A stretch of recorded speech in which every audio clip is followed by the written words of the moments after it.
Spider-Man's life is often something of a soap opera, and soap operas are nothing without betrayals. The most impactful and devastating betrayals come from those who are closest to the main character, and indeed Peter Parker has suffered his fair share of betrayal over the decades. Gwen Stacy cheats on Peter Parker. Peter Parker receives a letter from the long-dead Gwen Stacy, killed by the Green Goblin, confessing to something. Unfortunately, some of the pages of the letter are missing, and the full truth behind Gwen's confession remains a mystery. Later, it is revealed that Gwen was confessing to having had an affair with Norman Osborn, bearing 2 children. Iron Man hunts Peter Parker. Spider-Man took Tony Stark's side during Civil War, going along with the Superhuman Registration Act and generally backing Stark's every play, even unmasking and revealing himself as Peter Parker. Spider-Man then learned of Stark's secret prisons in the Negative Zone and began to reconsider his support of the Act and of Tony Stark. Instead of addressing Spider-Man's objections, talking them out reasonably or even just letting Spidey go, Stark instead took the very same lawless actions he said he was against. Iron Man had been someone Peter looked up to and trusted, a fellow hero and an avenger.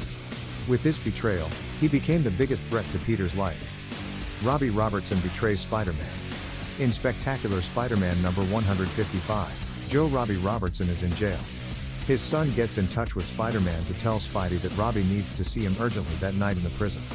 Feeling a sense of obligation over the decent way the Daily Bugle editor treated him over the years, he goes.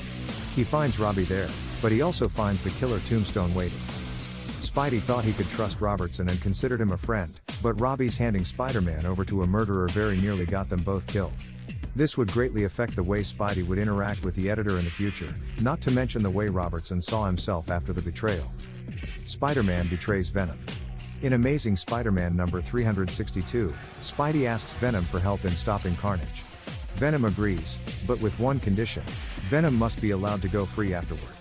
Spider-Man agrees, but after Carnage is captured, he breaks his promise and locks Venom up as well.